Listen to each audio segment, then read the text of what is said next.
tuning in to the online broadcast network, AFTERBUZZ TV. Over 20 million weekly downloads from over 200 countries and your number one source in after-show entertainment.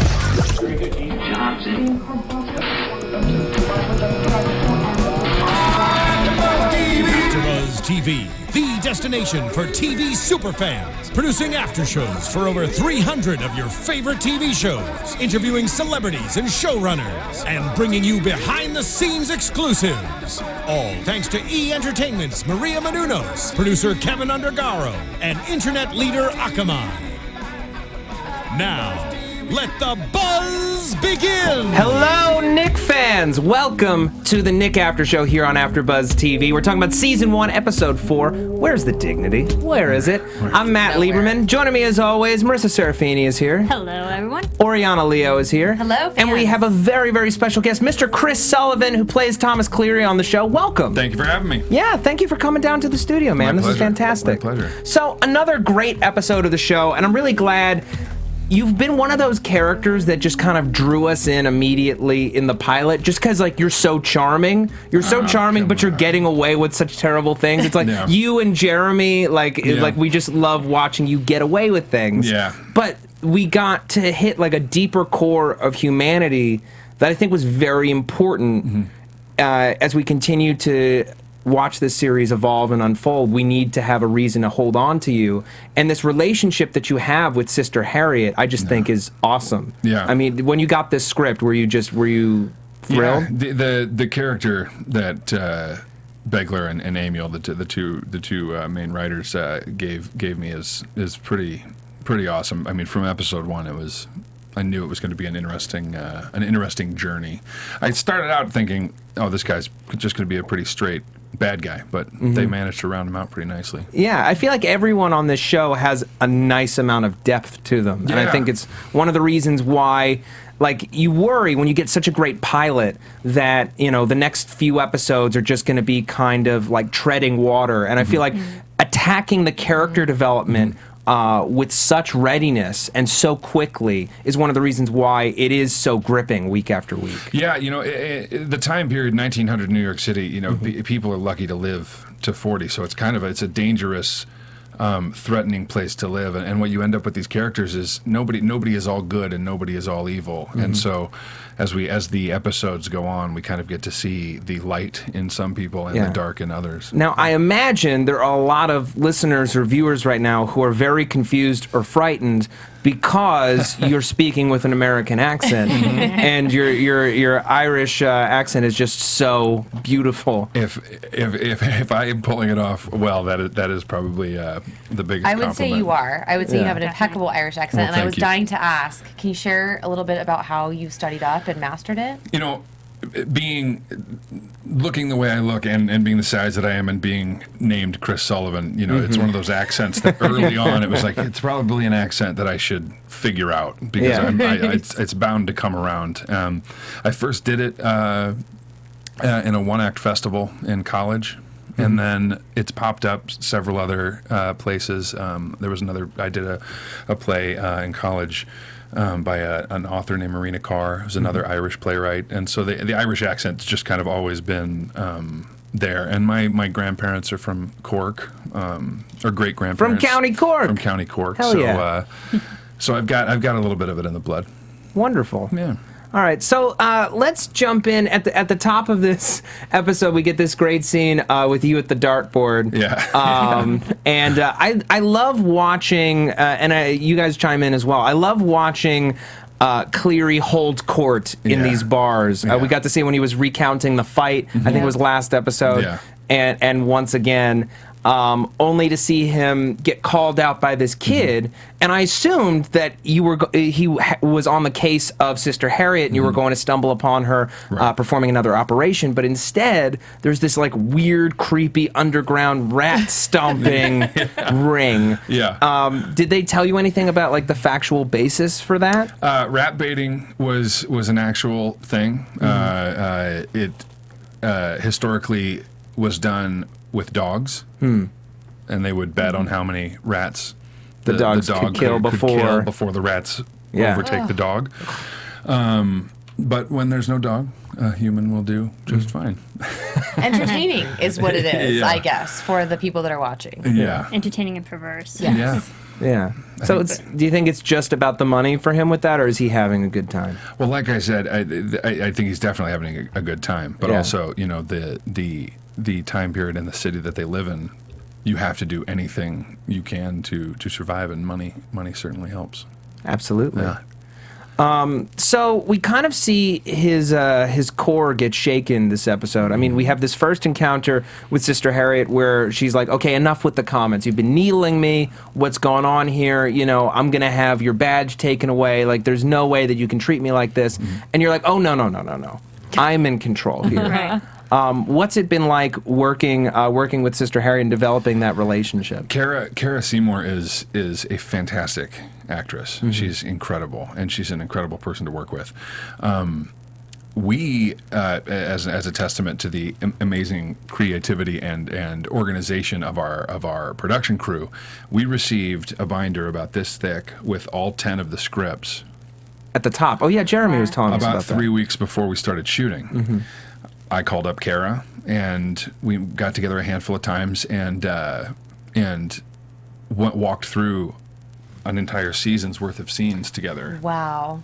And just talked about what we wanted to do, how we wanted to develop the relationship over the season, and just rehearsed, just kind of rehearsed the scenes, how we thought they might play out. They never played out the way we thought that they were going to play out, but it was certainly Was that helpful. Steven's influence, or? No, it was just one of those things, like, we picture how the set's going to look and we picture where the things are going to be, and then we get there and it's nothing like that, which is great because it shatters any of the preconceived notions we had. And I like the relationship between your character and Harriet because it's the system of checks and balances with each other, because we see the power struggle, and then they're always trying to one-up each other. But I love how it's a nun and yourself and constantly keeping each other in check. Yeah, and you know, we in our minds we kind of deify priests and nuns, and we picture them as these, like we said, perfectly holy, perfectly nice, perfectly all of these things, but they're individuals and they have dark sides too, and especially back in that time when a nun would be in charge of a certain portion of the hospital, would be in charge of the orphanage, would be in charge of, you know, the prenatal care, things like that, kind of almost a midwifery position. So her character has got a lot of really cool aspects to it. Now, I feel like when looking at the two of you, I can kind of see what she sees in Cleary, especially at the end of this episode, where she sees a man who can potentially embrace redemption, who has redemptive qualities and can start to make a slow march towards them. I want to know what he sees in her. Well, I think he probably sees her as the road to that. You know what I mean? They start out at opposite ends of the spectrum, and with him being, say, 90% dark and 10% light, and her being 90% light and 10% dark. And over this course of the season, they will get closer and closer together, but how close they get, I guess we'll just have to see. It seems like he has a sudden attack of compassion.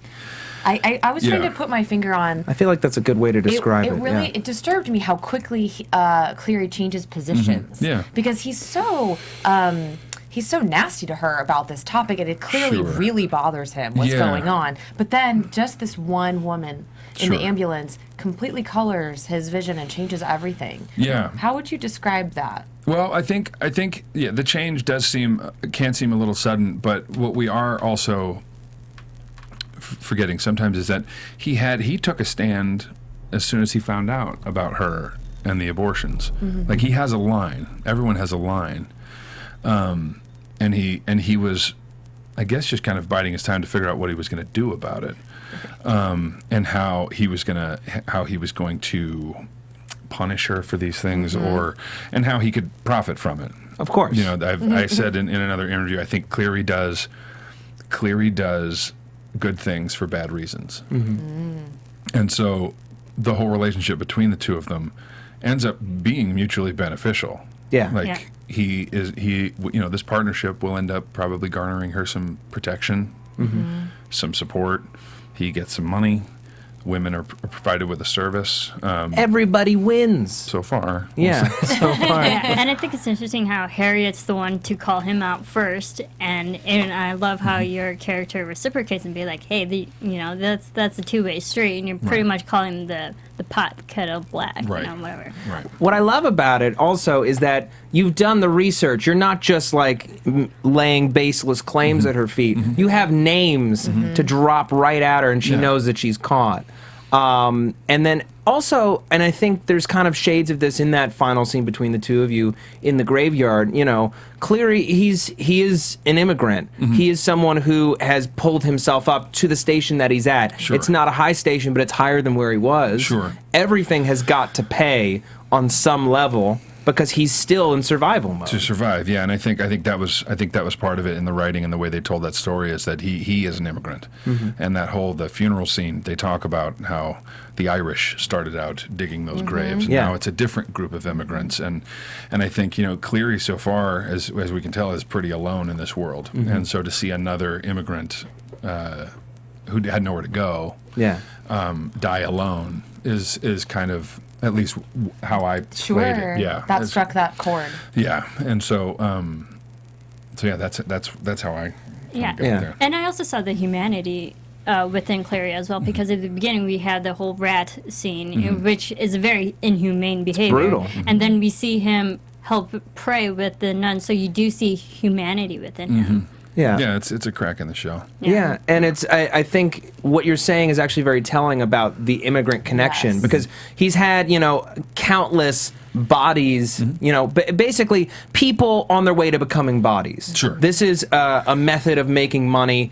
I detach myself from these people. Whatever their trouble is, whatever their story is, it's not me. And he takes them from living to dead. Yeah, that's all he does. I mean, the thing that we forget about, or that I actually kind of never knew, was if you went to the hospital in the year 1900, you were going to die. Yeah. Like, you weren't going there to be healed. You were going there to be relieved of your pain, or they were going to do some experimental procedure on you that who knows. Yeah. But most of the time, you were going to die. So it's So the ambulance is almost like a living hearse, just taking you to your deathbed, essentially. And those guys had, and the ambulance drivers had no medical training. They were just horsemen who. Effectively, it's like a bumbling ferryman across the River Styx. Right. Yeah. And what I love most about this transformation is the difference in your two scenes with Jeremy Bobb this week, where at the first scene we see him, he's returning your carriage after he's obviously stolen effing bodies from this hospital. And you know that he's full of crap, but he pays you off, and that's fine. And you'll keep those horses hitched up for him just in case he wants to steal more bodies. Yeah. But then in the second one, he's thinking about doing the exact same thing with this poor woman who died in childbirth, and you are a brick wall of resolve. Yeah. He offers to cut you in, 50-50, and you don't even say a word to him. You don't even really look at him.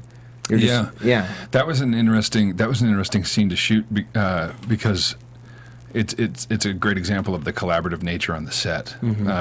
So Steven is there, obviously, and then the writers are there every day, every scene, and we arrive on set and we rehearse it, and then everyone kind of checks in with everybody else to see what we need less of, what we need more of, and I had a whole interaction with him, a whole verbal interaction, and Steven was like, I think you're maybe saying too much. And I was like, what if I just don't say anything? What if, and the writer was like, yeah, let's try that. And so it's just Jeremy kind of trying to weasel, flopping around, trying to get one of these lines to connect. And then I think it turned out, I like that one turned out really well. Yeah. Really effective.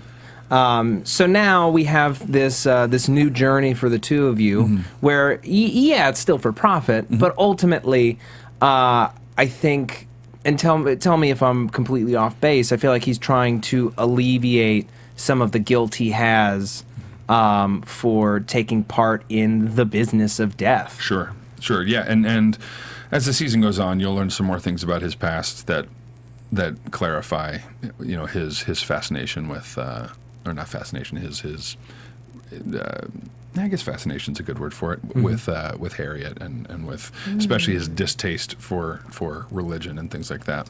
Wonderful. Interesting. All right. So we're going to move on, but first I just want to quickly mention iTunes. Folks, I say it every week, and it's only because it's the truth. The best way that you can support this show and AfterBuzz TV as a whole is to go to iTunes, rate and review the shows that you listen to or that you watch on YouTube. It's the best way for you to support us because these ratings and reviews are the best way for people to find our podcast. It makes them more searchable. It makes it easier for us to attract sponsors and wonderful guests like Chris. So please rate and review the show. It's also the only way that we know that we're giving you the Knick podcast that you want and deserve. So we appreciate your feedback. It only takes a second, doesn't cost a dime. We appreciate it. Thank you.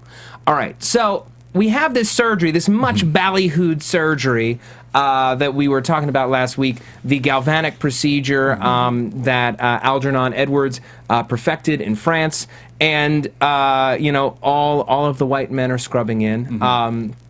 And he comes in, and Thack is like, you can scrub in if you want, but there's nothing to be done. But Algie has this plan in place. He's got his silver wire tucked away. I love that moment where he's got it coiled around his finger to hide it, and then he just slips it into his scrubs. And he gives them just enough direction to start a blood loss, and then just leaves Gallinger to twist. Yeah. And Gallinger, I feel like he has never felt so neutered and humiliated in his life. Yeah, the racial tension, I've never seen it done like this. I mean, the way that they pit those characters against each other is something else. And that scene, I watched this episode for the first time last night. Yeah. I'd forgotten about that scene, and that dialogue that happens after the punch. I sitting in there was like, whoa, no, come on! Like that scene is incredibly written. And when Dr. Thackery says, "Next time, kick the man instead," Yeah, and you're just like, and then there's the laughter and applause from the gallery. Jesus, and So it's like foul. the man. Like I mean, I get it, right? Like he did leave them to twist, but then he saved a man's life with a brand new procedure that had never been done before. Sure. poo poo. Yeah. But it also shows just like the environment that they're in, even though, yes, Algernon did save the man's life, it shows that everyone else, even the superiors sitting, they still encourage, the segregation between. Well, and we see later in the episode where what he's told that there is wrong in everything you do. You hurt, there's harm in everything you do. Yeah. And I have a hard time understanding what that even means. I know where it comes from, Right. but how are people justifying the fact that his mere existence is harmful? Well, look at Gallinger, right? We talked about it previously. I think it was when Jack was on the show, where here is a guy who he has always had every possible opportunity, and this institution has basically existed for him to rise up within it. He is a good-looking Anglo-Saxon man of intelligence and wealth And great hair. who knows enough as a doctor to rise up within a hospital's ranks. And here is a guy who may be more gifted than him, whose very presence is attacking that institution, the institution of white male privilege. White male privilege, Right. 100%. Yeah. And the fact that this guy knows more than him and can do things that he can't is an attack on everyone in that room to them. It is basically saying your power is not ultimate. You can be disputed by other people. What you think about the world is wrong. That's dangerous, especially in 1900. Yeah. Yeah. So we've got all these people in this scene. We've got Algernon, we've got Thack, we've got Gallinger, we've got Birdie, and they've all got stories to play out this week. And also, may I just say, I think, first successful surgery in the show? Yeah. Yeah. And it's because of Algernon? Yes. Let's just put a pin in that, Yes. and we'll revisit it later. That's not accidental, yeah. Yeah, not at all. So let's follow Dr. Edwards. So he leaves the hospital. He leaves the hospital that day after getting socked in the face by Dr. Gallinger, which you just don't do. A surgeon needs his hands. And he walks outside, and we meet his father, who is the Robertsons' coach driver, and Dr. Robinson, or Captain Robinson, sorry, has summoned Algernon to a party this evening at his home. And it's just funny, like, thinking about it Yeah, there's no other way to let him know. I mean, I guess they could have called the hospital, but I don't think anyone would have gone to fetch Dr. Edwards to let him know. But I sensed that feeling, that like awkward feeling between Algernon and his dad. Like, how long has it been since they've seen each other? A while. And I was also surprised because Dr. Edwards has this affected speech that he's learned abroad that I think he uses to elevate his position here. And, the comparison and contrast with his mother and father are quite stark. And those differences seem to make him uncomfortable. Oh, absolutely. Yeah, I mean, and he's trying to participate in a world or a society that wants nothing to do with him, which can almost seem insulting to his parents, like it almost leaving them behind, or. Well, I mean, when you don't call and you don't write, I would understand why that would be insulting. And that he's really lost between two worlds because he's got the family that raised him and the servants' quarters, if you will, and then his, traveling internationally, becoming this renowned surgeon. Right. He's not welcome anywhere anymore. Yeah, it's a very lonely life. He has no group that wants him. Right. And it's hard because, not to jump too far ahead, but when they're at the party and he's interacting with everybody, they're trying to, assimilate him into that community, but then I think it's the white supremacy as well. They drop certain lines that are read in Algernon's vision as like there's condescension there, but they didn't mean to. Andre Holland, every scene he is in is like an acting lesson for me. He is such an incredible actor, and he walks a line with this character that I've never seen anyone walk before. Yeah. It's really, really fascinating to watch. It's so delicate how he can. You were saying he was such a badass about how he can have a sense of humor about just having mud flung on him essentially at every corner at this party. What I love about his performance is Algernon Edwards is a man who is very intensely self-controlled. He is somebody who, like, as you said, this affected speech, this manner, he is trying not to get overwhelmed by the emotion of what's flagrant right in front of him. What you were saying, Marisa, about, what people are dropping right in front of him at this party, it's worse than something that's condescending. They're talking to him about this stuff as if he wasn't even there, as if he was, just another white man in the room who would find the same things funny. Right. And especially that free labor bit. Yeah. I was just like, are you serious? That was killer. But it really shows that sense of the male white privilege and not having any idea in their minds, not even a concept of what his people have gone through. That they have personally put people through. It's not even like it's generations past. Yeah. We also meet for the very first time, we meet the father of Cornelia's husband-to-be, who he's got his whole fortune is in rubber, big time magnate, and he is funding Captain Robertson's latest ventures on the West Coast. Without giving too much away, I imagine we're going to see more of him going forward. He already kind of gives me kind of like a little bit of a creepy vibe. And I don't know what we'll see any further. Philip, the fiance, that's his name, right, Philip? Yeah. He gives me a creepy vibe. Well, he's very dismissive. He's also got great hair. Again, great hair. I'm going to point it out when it's there. But should we just hate everyone who's got great hair on this show? In this show, maybe. Don't trust them. There's kind of, we talked on Banshee, we use the word smarmy. I get a smarm factor from him. Okay. There's something icky about him. I don't know what it is. It is his dismissiveness, but there's something about the way his energy. And it's also to play the gender role too, because he is male. He has a successful business and plan on the West Coast. That to assume that Cornelia is just going to go with him and be like, "Hey, I'm the head of this relationship. You're going to follow whatever I do and say," and the belief that she's going to just drop everything, despite how high of a position she already is in New York. Well, we get to see that Algernon asks her, really? He knows her from childhood. He knows her obviously much better than her fiance knows her. Yeah, and he knows that she would never want to leave New York. Yes. Yeah. And it's interesting, Marisa, because you bring that up, the way that he's so dismissive to her. I feel like at this point, 1900, we're heading into the last bastion of, the last couple of decades or even just the last decade where your wife was still on some level property, not someone that you conferred with. You make decisions and they deal with it. Right. And we're seeing, this crop of modern 20th century women who that's not okay with them. I mean, granted, I imagine it wasn't okay before, but now they're in more of a position to say, you know what, maybe not. Maybe let's not, because I'm in charge of this massive typhoid investigation. I'm running a hospital. I'm a successful person. I should have a say in my life. And as we see that scene of like, oh, you women just love to play with babies. Yeah, that's all we do. And that just play with but babies. That was just a perfect example of how the women are feeling. And another guy with great hair. Yes. Douchebag. Yeah. Yes. We have a hair to douche correlation here. Yeah, there's a great hair to douche ratio that I think is very unfavorable. You're in the clear. Yeah. Yeah. Cleary.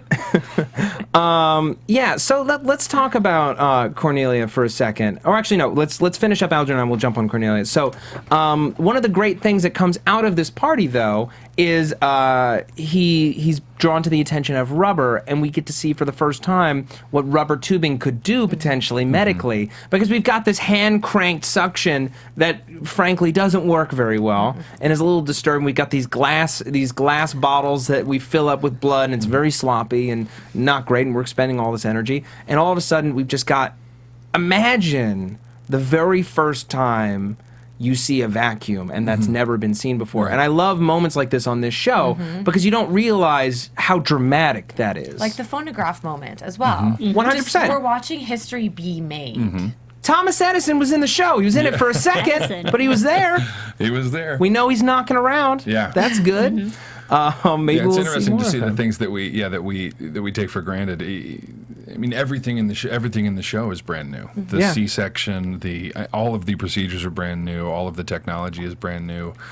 All of any kind of medical has very recently been done by barbers or people who were trained in the military, because the Civil War is only 3-4 decades behind. Yeah. Or previous. So everything is brand new, and I think we take that for granted. And no one would ever have thought, like, oh, when was the first vacuum? I wonder when that started. Wonder when that was. No, it's just it's something I have in the closet that I use. No. But it just goes to show how sharp he is, that he immediately sees a medical application for this. Sure. And he's willing to spend the money to do it, even if it may never see the light of day among his white peers. He's going to be on the forefront of medical research, even if no one will listen to him, because that's who Captain he is. Robertson kind of puts that thought in his head too, of saying like, listen, there's a lot of opportunity for someone who's young and enterprising. He may not, Dr. Edwards may not have taken that exactly the same way. I feel like he was like trying to say, like, you could someday, with your doctor salary, buy a company and be the first Negro who owns a rubber company. Yeah, something like, but I felt like, what Dr. Edwards got out of it was like, oh, new technology. Perfect. Exactly. Yeah. A little side note too, that when he was looking for the plug, you noticed the It's like a bulb light socket. light bulb, Yeah. and most of the electrical things were screwed into a light bulb socket. They didn't have the prong outlets. The only outlets were where light bulbs were. So you would take the light bulb out and plug in your vacuum and use it like that. That's so neat. That's great. We'll find out later too. I don't think we see any, but they had a big Sears catalog on set that was a prop, and it was accurate. Like every page was full of products, and you could buy anything. You could buy anything you wanted in the Sears and Roebuck catalog. And I didn't know this. The first automobiles were electric. Really? The first cars were electric. You plugged them into the wall just like you plugged in a vacuum and charged a battery. Huh. Yeah. Fascinating. We could talk about day is a school day the here at gas AfterBuzz. lobby and how it's completely changed the course of history, but that's for another time. Yeah. Okay, so let's talk about pardon me. Let's talk about Cornelia and Inspector Spate and their ongoing quest to discover the source of this typhoid fever infection in the upper crusty parts of New York. And like Spate is just such a weasel, and like I hate it, but I love it. And he's Wait, is our hair a theory applies here? No, because he falls in the category of like Of less hair. Of less hair. I love that he's a weasel, not great hair. You dick. Yes. Yeah, because he is trying to do something good. He's just on some level. Yeah. He just wants to wet his beak and feel like a big shot while he does it. Because how many times does he get to feel that way? Right. Not often. Not a lot. So he's trying to put Cornelia in her place as well. Yeah. That whole It's like- scene, the three of them playing back and forth with the ice cream and the and the Oh, yeah, looks the and peach Melba. Yeah. Yeah. That wasn't cooked, was it? I've forgotten myself. So good. Yeah. But it just shows all the lengths that he will go to just to have a woman outprove him that this typhoid, this outbreak of the typhoid, that like he's so willing to be the person on top. Yeah. He loves it because, again, he doesn't get to feel that way very often. Right. He has this badge that he very rarely gets to exercise with people who consider themselves above him. Right. And he's going to knock this woman down a peg, even though she's grieving her husband and daughter that she lost mere days ago. It's just wrong place, wrong time, pal. He seems to be lacking a little bit of that compassion. He doesn't have any tact or compassion. No, he doesn't seem to care. I mean, he wants to get to the bottom of, the issue of the typhoid fever outbreak in this neighborhood, but doesn't really seem to matter how. It goes back to the time period too. It's a hard place. They were hard people. Like most everyone it was just everyone's dying, everyone's struggling. This is where the stereotype of the hard-edged, New Yorker doesn't care about anybody. That's where it comes from, because you had to be that way back in the day. Yeah. They go through this line of questioning, and this poor woman is like catering to them like the perfect host with the coffee and the peach Melba. But ultimately, they don't discover much. But now there's three cases in upper crusty families with typhoid, and they're continuing this search, and I assume it's going to continue for the next couple of episodes. We'll check in on that next week. All right, so Dr. Thackery, he's been avoiding checking in on Abigail, his former love, and seeing how her nose is healing after that skin graft last week. And Nurse Elkins, his weak spot, is nudging him. Just go check in on her. She says you've been avoiding her. He's like, she said that? Like a kid in junior high.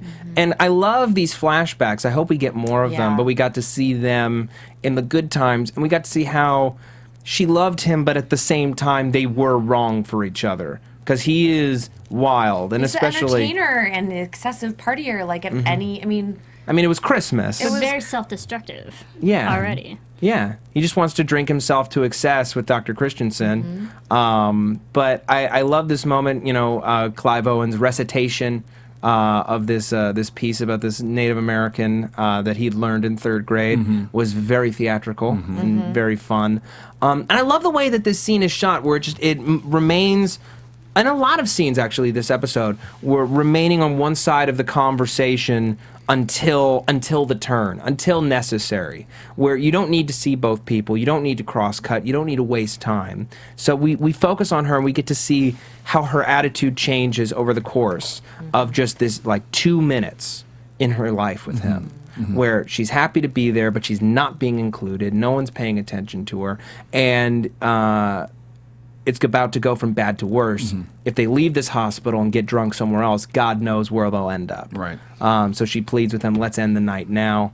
And they all walk out together. And also, I think we've all been in that situation where you maybe don't partake as much as the people that you're with, and there's this pressure of come to our side, join our side, get wasted with us, or you're a stick in the mud. Yeah. And that's really hard when you want to stand up for yourself and go, well, I'm who I am. Love me for who I am, is essentially what I felt like she was saying. Yeah. And she wasn't getting what she needed. And also it shows the vast difference that Thackery used to be when Abby was in his life, because he was very outgoing. He had friends. He was in a relationship.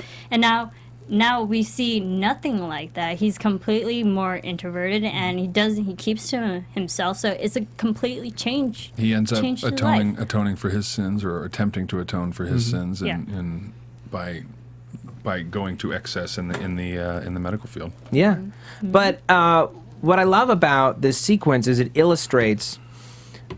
She's very much in the depths of self-pity over what's happened to her, because of this marriage, because of who she chose, and she said we should have stayed together. And he very rightly, and I think it's a very mature thing, says, no, you did the right thing to leave me, you just picked the wrong man. Right. And I think it's interesting to know that he has that much clarity about his own life, considering the excesses to which he goes to remain sane to do what he does. And it's one of the very compelling things about this guy is, like, he's not someone who's in denial. He knows exactly what he's doing. He knows exactly what he's doing, and he knows that he's ultimately poisoning his body. I mean, granted, at that point, no one thought that cocaine was poisonous, but trying to get off it and realizing what it did to him then, he's got to know on some level he's pretty much doomed. It's at the dawn of realizing that addiction is a thing. Yeah. Right. Is another thing that has been discovered. Yeah. I also love this moment where he says, you know, there are all these other doctors in the city you could have seen. She's like, I know it wasn't fair that I came to you. He's like, oh no, we're well past fair. He's sticking up for himself in this moment. He's like, no, you know that this was screwed up to do this and to have me see you this way and to come here after you left. Like, come on. But also, I think he was also speaking to we're past fair. Like, look what's happened to you. Like, you didn't just. That's true. You didn't deserve this. Like, there's nothing fair in this world. Is kind of what I feel like he was saying. Like, I agree with that. You know, let's get away of the kiddie dreams of things being we, fair. we all made choices, and we have to deal with the outcome. 100%. On the other side of the coin, we've got Nurse Elkins, who is pushing him to come out of his shell and to be more human and to be more loving. And she wants to know where he goes at night. So she takes a little trip on her bicycle, and she follows him down to Chinatown, and she sees what he does with his evenings, you know, passed out in the arms of this lovely Asian woman who's taking very good care of him with his jade bowl, beautiful pipe. And she gets out of there. And it's interesting, the performance is so very muted and like purposefully, because this is a woman who she doesn't really let a lot out on the surface. So she's still fascinated by this guy. She's not disgusted. On some level, I don't know that she yet understands, but she wants to understand. She really wants to understand because she appreciates what he's doing and she thinks there's so much good in him. She wants to know why he's pushing himself to these limits. Why did he wind up in that situation where I had to inject liquid cocaine into his penis? It's the truth. That? Well, it's just like it's a situation. Yeah, how did we get here? It's like the Talking Heads song. Yeah. Exactly. Where is my beautiful house? Where is my beautiful wife? She is sitting in the ward with her arm up to her face because she lost her nose. I wanted you to share the fun fact about the bicycle trip. Oh yeah, I recently learned this from Jack, and I didn't know, but Eve Hewson, who plays Nurse Elkins, had never learned to ride a bike, and so when the bike came on set, one of our crew guys took some time and taught her how to ride a bike. So we see that scene of her riding in the mud, which couldn't have been too fun either. So for one of the first times. Yeah, for one of the first times. How romantic. Yeah. But you gotta love learning to ride a bike on that beautiful set. Riding around the streets in New York. Yeah. That must be that so was much fun. in Bed-Stuy. The exterior of the hospital is a public school that's been around for a very long time. And they just cover up the public school sign with a Knickerbocker sign. And then the entire ambulance shelter is a set that they built on to the side of the school. Wow. And I think we shot down there for maybe 2 or 3 weeks for all that stuff, but it was amazing to turn the corner on a New York street, and they just put gravel down on all the roads, alter some of the facades of the buildings, and it was like going back in time. There. The production value on it's incredible. Everything is pretty awesome. Yeah. I love the authenticity because it feels like New York is really a character in and of itself, especially back in that time. It really adds to the atmosphere and the tone of the show. Yeah.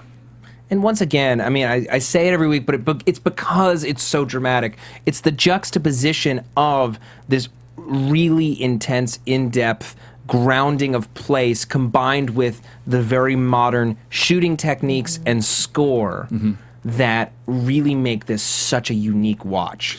Yeah, he shoots it. You know, the interesting thing, I've watched a couple of Steven's past projects, kind of like trying to identify a style, and he has he has moved away from everything he's done in other films and has decided to shoot this in a completely different way. that's very like documentary style. Yeah. And what ends up happening is, I realized last night after watching, it was like, it's such a prim and proper world, the clean hospital, the top hats, all of these things, but it's shot like a documentary, so it makes it humanizes all of the characters in a way that you know, something like Downton Abbey still kind of idolizes the characters a little bit with the way they shoot it, and it's still, and it's trying to capture the beauty. It's very classical. Yeah, and this is trying to catch the dirty, the ugly. Yeah, and it does. And the humanity. Feel to it. Yeah. Absolutely. But a lot of filmmakers would just take their style and just apply it to every project. But Steven, if you watch his stuff, he figures out what style goes best with that project and completely changes his way of shooting things. It's really impressive. Really true storytelling. Yeah. Right? Yeah. You know, interesting bit, and maybe I'm just kind of reading a little too much into it. I like where we end this episode with Dr. Thackery getting in the coach, going back to Chinatown, and we see Nurse Elkins on that bike, and we wonder, is she going to follow him down there again? You know, is she going to try to stop him? Is she going to try to talk to him about it?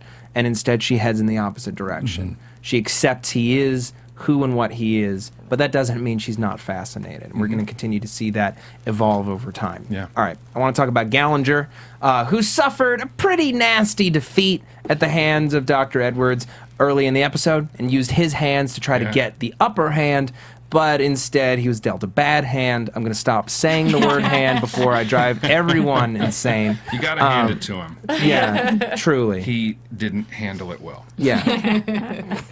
It's very So good. Eric Johnson is the actor, and he's an amazing Canadian actor. He's really stellar. Yeah, he's really great. Yeah.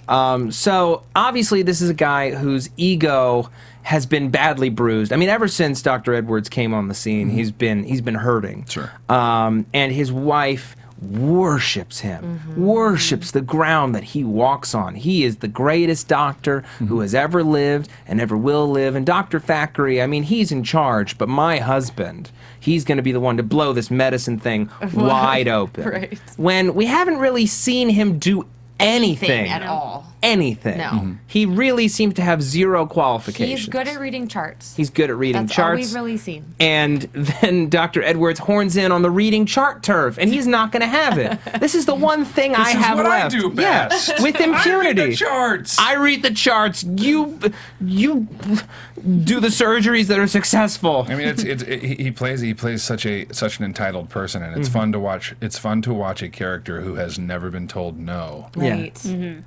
He's like a toddler. Get told no Right? get told no for the first time. And also effectively be the first guy to be told no in this way, in this field, in this hospital. Yeah.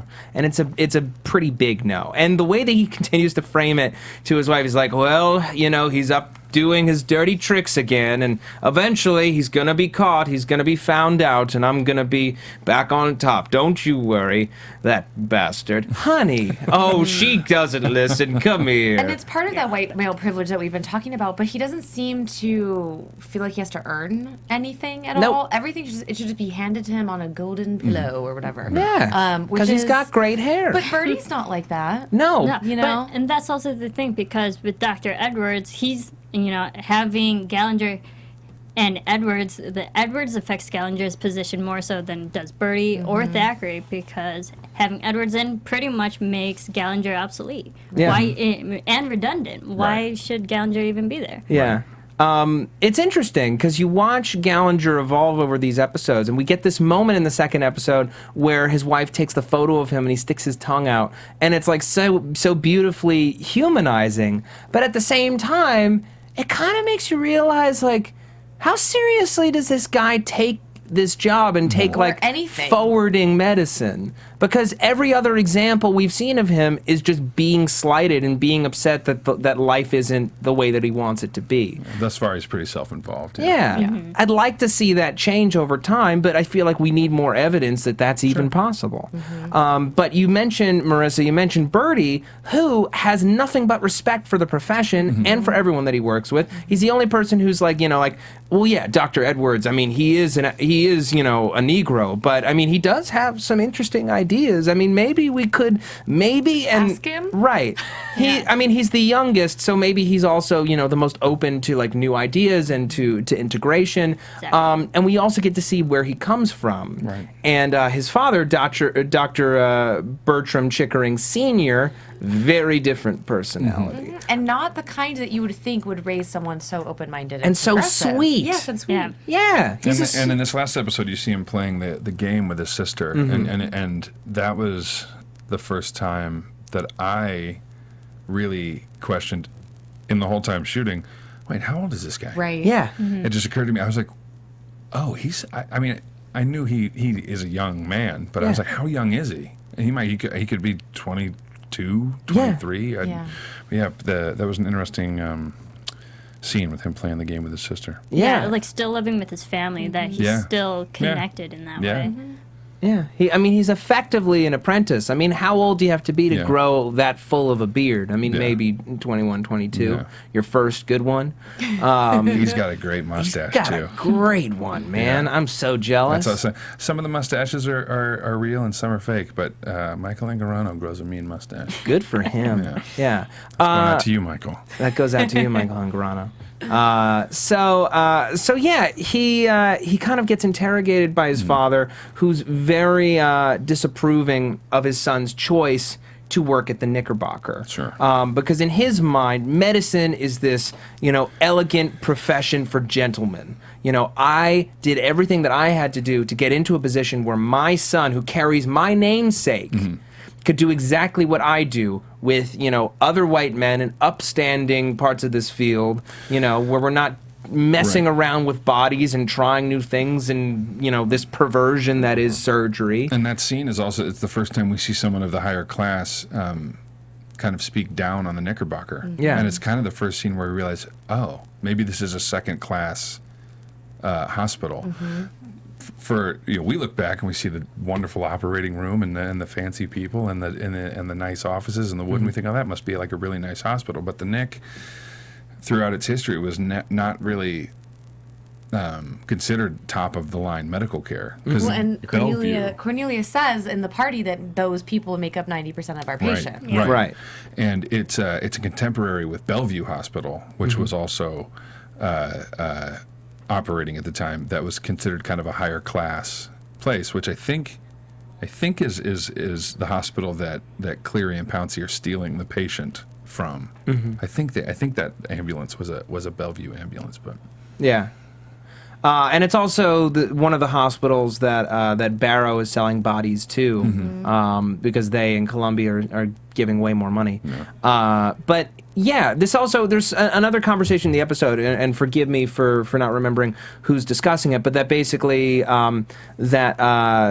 several rich people, Mr. Vanderbilt and Mr. Robertson, lived down in the neighborhood where the Knick is before they all moved uptown, right. And it became the bad part of town. It used to be, right. This good hospital, but now, even though they're doing something so dramatic, all of this surgical advancement trying to improve medicine, everyone looks down upon it because it's in the wrong part of town and they're operating on the wrong kind of people. Yeah. Right. And it's interesting, we were given a book by Stephen to read called Low Life that was essentially a book that explains the development of New York City.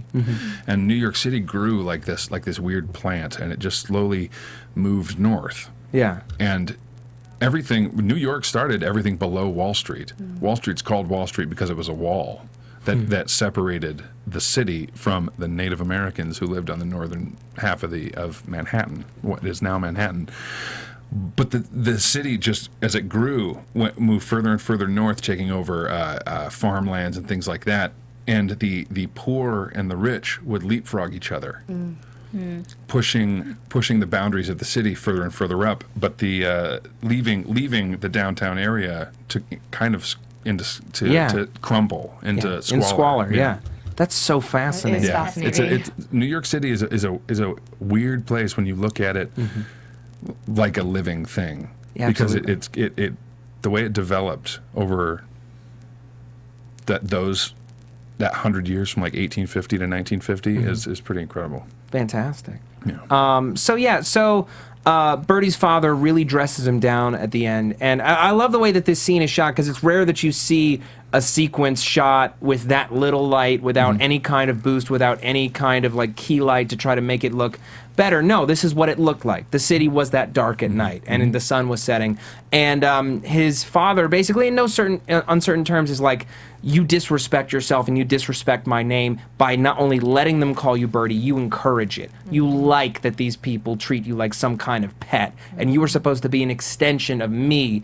For why else did I give everything that I've given to have a son? If he's going to just knock around with this pervert, reaching around and grabbing women's hearts as they die. Dad of the year. Yeah, truly. He does talk about the Knick as the asylum, right? Yeah. He refers to it the asylum, and I was thinking about how one man's asylum is another man's circus. You know, it's all about perspective. It's also another man's hospital. Right? Yeah. And it also shows that Chickering Sr., he really demanded everything, and he worked hard to be in the position, in superior position that he is, and therefore he expects his son to do the same, but he's not. So it's like you have to demand and actually command other people to show that respect. And then I'm curious to see what's going to happen if this sort of continued disrespect leads Birdie to be kicked out or something. Or, hardens some of that soft side that we love so much. Yeah, it doesn't seem to be happening so far, though. I hope not. So soft and All right, we're kind of running out of time, Yeah. so we should jump to predictions. Right. And now, your AfterBuzz TV prediction. What do you think of our flashing Caesar lights? I like them. You like them? Good. I've watched the next couple of episodes, so I'm going to kind of bow out of this discussion. But Marisa and Oriana, what do you think is going to happen next week? What's going on for the rest of the season? What do you think? I really like how we're seeing Elkins always pair in on Thackery and his, well-being and all the things that he's doing when he's not at the Knick. So I want to see Thackery, really just go on this downward spiral. We see it. But I want to see Elkins be that savior and actually help him clean up. Hopefully, I'm predicting that she's going to be the one no, I know how bad he can get. I'm going to be the one that's going to help him. Okay. Oriana, what do you think? Wow. I'm really interested to see how this is going to play out with Cornelia and Philip. She's not going to go quietly at all. And Algernon is her friend. I feel like they have some kind of bond that we don't know everything about it, but it seems like he would be willing to come to her aid to figure out a way to get what she wants and not have to go, to the West Coast. So I'm really curious to see how that's going to play out, and also what Dr. Edwards is going to do with his new vacuum. All right, fantastic. Chris, thank you so much for coming on the show. My pleasure. Thanks for having me. It's really been a real pleasure. Now, before the show, I believe it was mentioned that you do music as well. What is the name of your band? Where can people find it? I have a band called Sully and the Benevolent Folk. You can find our first album at benevolentfolk.com. Okay. And anything else you want people to keep an eye out for? TV, stage, film?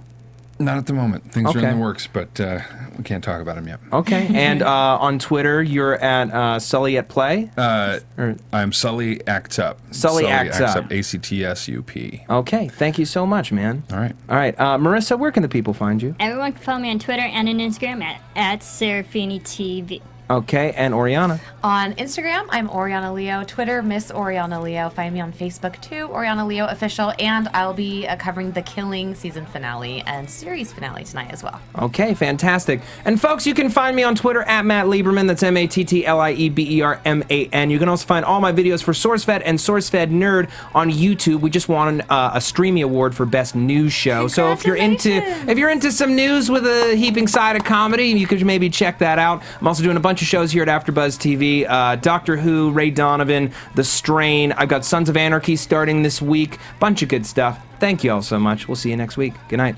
From executive producers Maria Menounos, Kevin Undergaro, Phil Svitek, and the entire AfterBuzz TV staff, we would like to thank you for listening to the AfterBuzz TV network.